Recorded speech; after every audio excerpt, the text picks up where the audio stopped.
First tonight, honoring the Bahamian veterans of World Wars I and II. The British Legion Bahamas leading the annual wreath-laying ceremony at the Bahamas Veterans Cemetery. Plus, 63 recruits turned constables, family, friends, and the Prime Minister gathering to celebrate the newest members of the Royal Bahamas Police Force. And then the Ministry of Tourism's Global Sales Mission putting on its first UK mission this week. Our Jerome Sawyer was there. We've got the details for these stories and so much more as Our News Weekend starts now.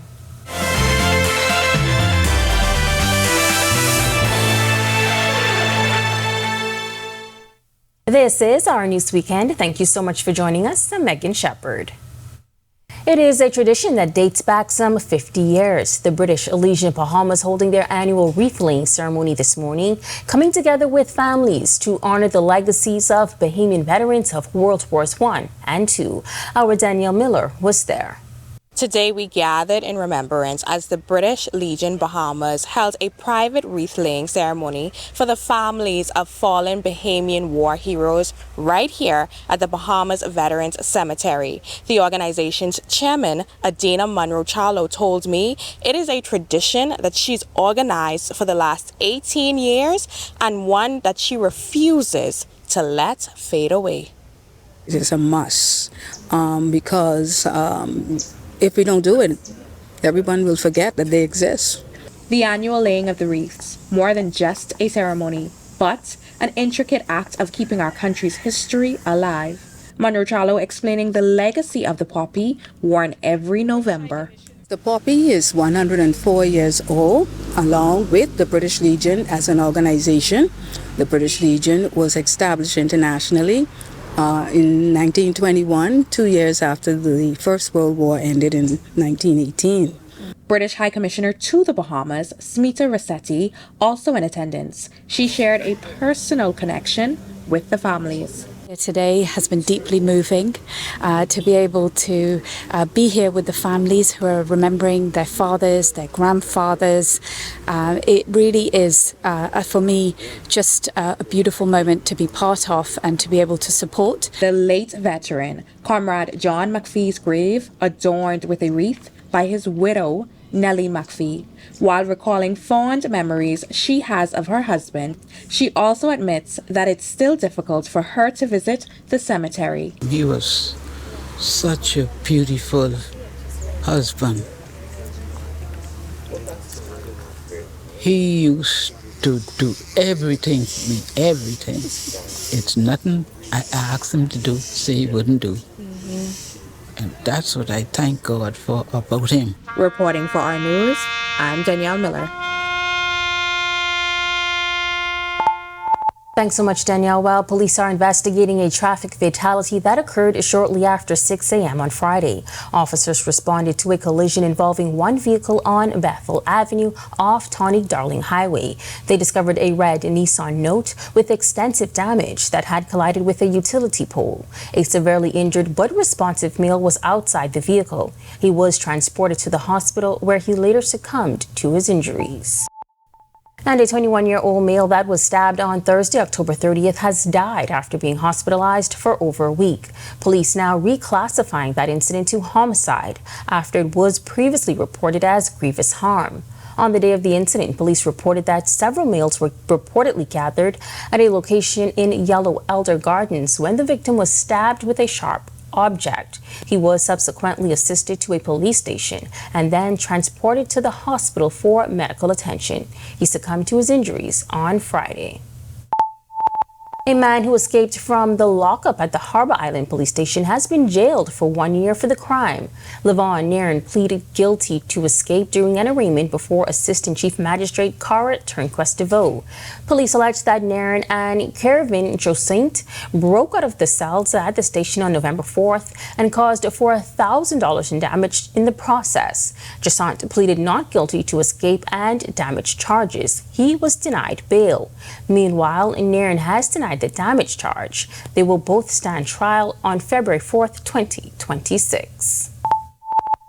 Well, it was a proud and emotional day at the Police Training College yesterday as A and F squads officially joined the ranks of the Royal Bahamas Police Force. Family, friends, and senior officers filled the parade square. Many cheering, waving flags, and wiping away tears as the 63 recruits marched in perfect formation. The event marked the culmination of months of intense physical and academic training, a journey that tested their endurance, discipline, and character. The recruits demonstrated their newfound skills in a series of precision drills, showcasing the discipline and professionalism expected of the nation's newest law enforcers. Commissioner of Police Shanta Knowles congratulated the graduates, reminding them of the weight of the badge they now wear. You will be the eyes and ears of your community and the first responders in times of crisis. Serve with dignity. Uphold the law without fear or favor. Fight to protect lives with courage, skill, and care. Let your professionalism set an example for those who will follow in your footsteps. The force continues to evolve, embracing innovation, strengthening partnerships, and investing in the next generation of leaders. You are that generation. The future of this organization, and indeed the safety and stability of our nation. Prime Minister Philip Davis, delivering the keynote address, called on the new constables to embrace community service with compassion, saying the strength of the force lies in its humanity. Service is not about the badge you wear, it is about the people you serve. The mother who calls because her child is missing. The young man you stop who might be going down the wrong path. The elder who is scared to walk home at night. They're not just members of the public, they are your people, our people. Your job is to protect them, yes, but also to see them, to listen to them, and to care for them. When you put on this uniform, you are taking on one of the most powerful responsibilities in our country, the authority to uphold the law, the authority to act in moments when everything is on the line. And because of that power, you will be held to the highest standard. All right, well, North Abaco residents speaking out about what they say has been years of neglect as residents demand movement on key issues facing the community. Tonight, they're trying to get the attention of the Prime Minister after attempts to address issues like the unopened North Abaco port. Brittany McDermott recently visited Abaco and shares their plea. North Abaco residents say they're frustrated as their communities battle issues they want the government to address. Last week, the North Abaco Pastors Association called for movement on the North Abaco port started under the last Ingram administration but never opened. They also referenced improvements to the roads and the construction of the Treasury International Airport destroyed by Hurricane Dorian. But making matters worse is that those residents say they have long felt neglected by successive governments. Well, from a child, we always felt like anything below Marsh Harbor was neglected. And we want them to know that we contribute, the North contribute just as much money as Marsh Harbor and any other persons, because like they said before, most of the fishing village monies come from the North. Velty Carey Parker has lived in North Abaco all her life and raised her family in the community. She took issue with the poor state of the island's roads, which have worsened over the years and are in need of attention. I'm asking road traffic, Ministry of Works, whomever, even if somebody could sponsor and donate, just put the center, the lines or the cat eye back in the road so that we will have safety at least on each curve. North Abaconians complain of increased costs due to the poor state of the roads, and Parker Carey wasn't alone. She was just one of many residents attending a meeting with the Pastors Association. Captain Scott Boodle has long been an advocate for the opening of the Cooperstown port. He believes the area is missing out on an economic boost with the port being closed. Abaco's a very strong economy. I mean, under the Ingram administration, you travel and you hear the buzz of Abaco, the Abaco life. That used to make you extremely proud. But now you see us dying. Like, that's not us as Abaconians. So you have a sense of pride. Residents feel they are owed the same attention as New Providence and other islands of the country. Bahamas Christian Council Abaco Branch President Bishop Shilpert Mills was on hand for the meeting and supported NAPA members in their plight. He said they requested a meeting with the Prime Minister, but that is yet to happen. My Jesus, when we were children, it was better. We expected that he was going to be here for the opening or the transfer of the hurricane shelter, and we requested a meeting for that day. However, he did not come. Reporting for our news, I'm Berthany McDermott. Thanks so much, Berthany. Well, London and by extension, Europe are the newest frontiers for new business in tourism. The Ministry of Tourism wrapping up a week of activities in London with a focus on getting more European travelers who stay longer. Jerome Sawyer reports. For this from a British media travel and trade partners, it was an up-close and personal journey to the Bahamas. The Ministry of Tourism put on its first global sales mission to the UK on Thursday evening. Exclusive Bahamas events, positioning it in an important market like London is the top of the charts from where we sit right now. This UK market represents an opportunity to build a strong foundation in an established market which still has huge growth potential. Europeans love the Bahamas. They love the authenticity of the place, obviously the beautiful beach, the beautiful sea. They also love the Bahamians, the friendly people, the welcome they get, and the cultural experience. So our role, obviously, as Ministry of Tourism, Investment and Aviation, is to develop tourism to our islands from different points. This event provided an immersive experience as a gateway to possibilities. The United Kingdom and Europe in general is key for the Bahamas. Yes, we know that the main market is the US second and then Canada. But one of the unique things about the United Kingdom and Europe overall is the length of time that the visitor stays in the destination. It's normally longer, from 8 days right on up, right? So that's the type of visitor that we want in the destination. Another mission, another market, and another opportunity to sell the Bahamas. While London itself is not a new market for the Bahamas, ministry officials tell me it all comes down to time. In London, reporting for Our News, I'm Jerome Sawyer.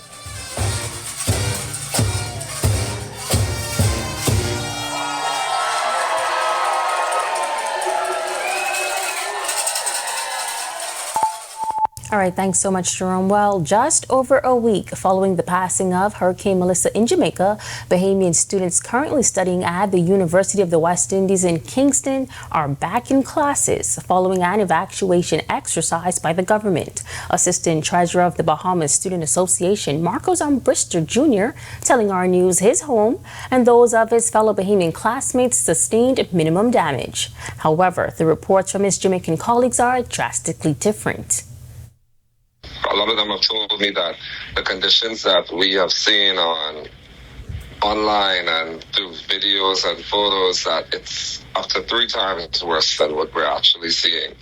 There are some rural areas that have absolutely not received any type of support as yet. It's just that it's that marooned that they can't even get to, that access and that relief can't even get to some places. And Ambrister says, despite restrictions, the association is currently lending support to the Bahamian Council General on Island, as well as other NGOs to assist with relief efforts. We've been able to assist with preparing clothing, preparing food, and doing that through a charitable organization, a private organization. And so while we have not been able to be on the ground and go to the areas where it is affected, we've been able to lend that support with mobilizing efforts, assisting, lending our time to packaging. All right, awesome efforts. When Our News Weekend comes back from the break, a popular wholesale outlet relaunching their website after a devastating fire destroyed their storefront. We've got the details right after this quick break.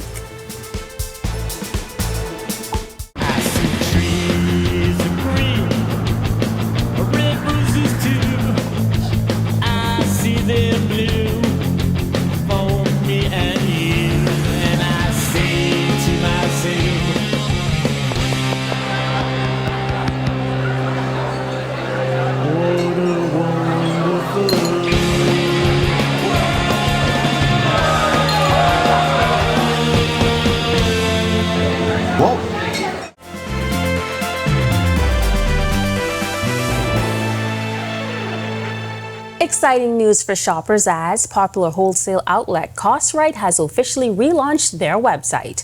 Following a fire earlier that destroyed their storefront on Robinson Road and Old Trail Roads earlier this year, Vice President of Marketing and Communications for AML Foods, Renee Bastian, says their team has been working diligently to see how they could make up for that loss. It's a very exciting day for us because we have launched the website www.costrightnassau.com, and customers can now go online and find all of their great CostRight buys. And they can choose either to pick up at the warehouse, which is number 52 Peach Street, which is the former Milo Butler warehouse, or they can actually opt to have it delivered to their home or their business.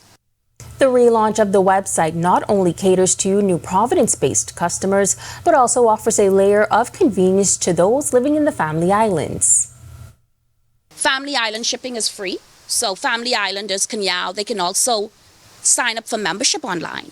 So, prior to the website, they would have to actually come to Nassau, or it was really tedious for them to get membership. Still to come on Our News Weekend, marking a major milestone, the Prime Minister over in Grand Bahama as Kelly's Freeport celebrates 60 years of serving the local community. But first, coming up in sports, hear from the first Kentucky Wildcat ever to grace the Legends Walk of Fame. Also, some other really important people, but they didn't go to Kentucky.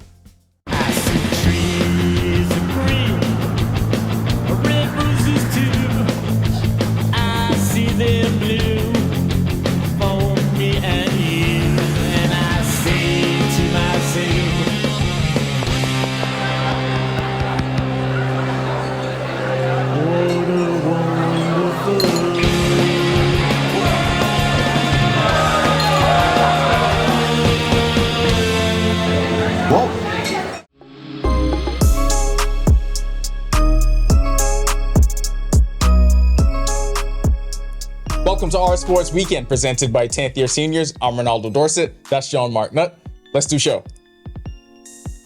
National Sports Month is here, and the first major event on the calendar got a busy weekend off to an exciting start with several new additions to the Legends Walk. The new faces greeting you on the path to the Thomas A. Robinson Stadium: Special Olympics Ambassador Anita Monker, Bahamas Olympics Committee President Romel Knowles, 400-meter Olympic bronze medalist and Masters legend Tim Munnings, Olympian swimmer Nikia DeVoe Christie, 60-meter hurdles world record holder Devin Charlton, and New York Yankees All-Star second baseman Jazz Chisholm Jr. DeVoe Christie, a Kentucky Wildcat legend, addressed the crowd on behalf of the new inductees. On behalf of all of today's inductees, I want to say a heartfelt thank you. Standing here among this incredible group of athletes, and yes, we still refer to ourselves as athletes, is both humbling and deeply inspiring. Each of us took a different path to get here. Some of us chased finish lines, some of us swung for the fences, and others dove into deep water. But we all share the same drive, and tonight we're united not by the medals and the records and the goals, but by the mark that we've made and that the Bahamas has made on us. Celebrations continue tonight with the National Sports Awards. The Sports Hall of Fame induction will take center stage on November 20th, honoring 14 new inductees across multiple disciplines. The University of the Bahamas returned to action, and it went down to the wire against the Nassau Flight Services. Terrence Higgs led UB with 18 points, Kevardo Russell scored 16 points, Jeremiah Miller finished with a double-double with 14 points and 22 rebounds, but it wasn't enough as UB fell 76-72 at the Kendall Isaacs Gymnasium. That'll do it for Our Sports. This is 10YS. National Sports Awards tonight. What do you think we get? Absolutely nothing. Probably what we deserve. Back to the studio. Thanks so much, guys. If it were up to me, you would totally win Best Sports Duo. You just have to beat out VJ and Maxie and Jimmy and Buddy. Other than that, shoo in. On the other side of this break, meteorologist Ian McKinsey breaks down the temperatures and conditions for islands across the archipelago. For your weekend weather watch, stick with us.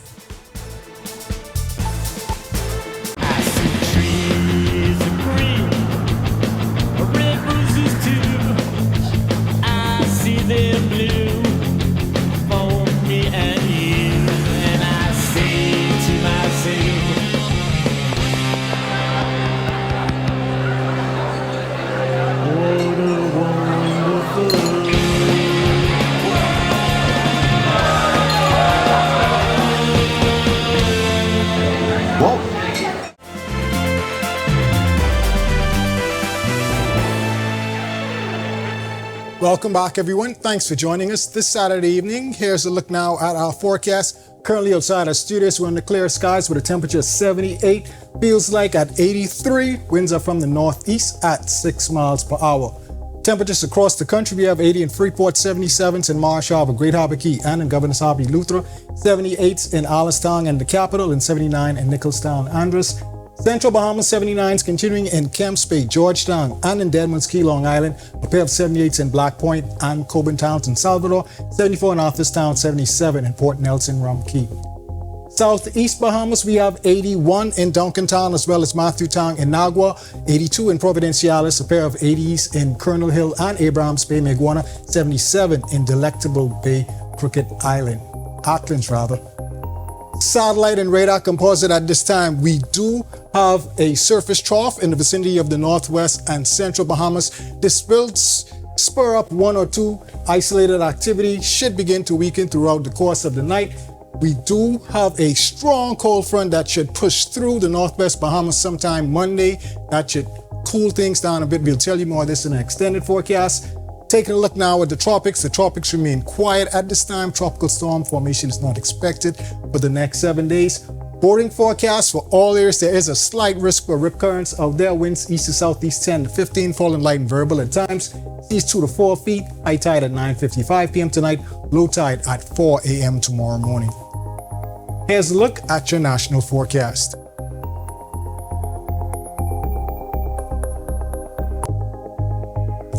In your extended forecast, clearing up tomorrow, we do have a front that should push through the northwest Bahamas Monday, bringing some showers in before it comes through us. Breezy conditions in its wake that should continue through about Thursday. Temperatures should dip down in the mid to low 70s during the daytime. Those low time temperatures expected to get down to the 60s. And in the northern Bahamas, we could see some 50s popping up. So folks, from Tuesday, please take the necessary precautions. That's a wrap on the evening forecast. Make it a great, safe, fun night, everyone. Thanks so much, Ian. Kelly's Freeport Limited marking a major milestone, 60 years serving Grand Bahama. A special celebration was held at the Stoned Crabbed restaurant, where family, friends, employees, government officials, business leaders, and community members came together to honor the company's legacy. After Hurricane Dorian, the Bahamian-owned store suffered extensive damage, but quickly opened its doors to help Grand Bahamians restore their homes, their communities, and a sense of normalcy.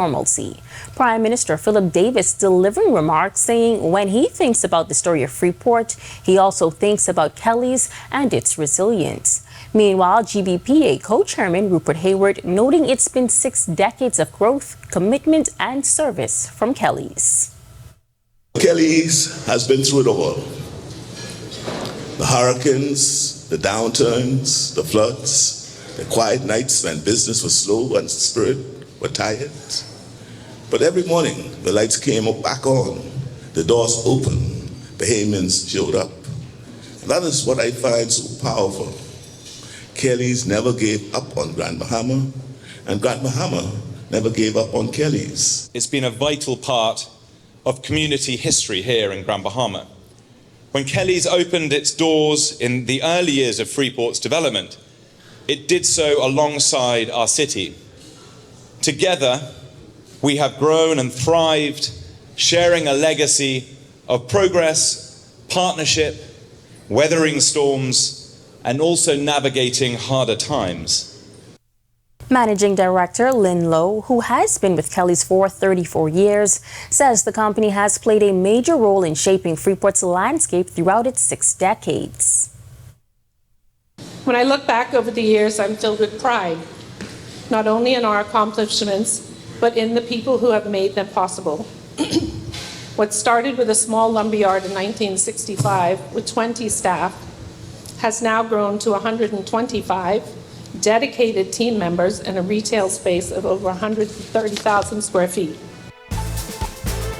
And with that, we thank you so much for joining us for our News Weekend. On behalf of the entire team, I'm Megan Shepard. Have a safe and wonderful evening.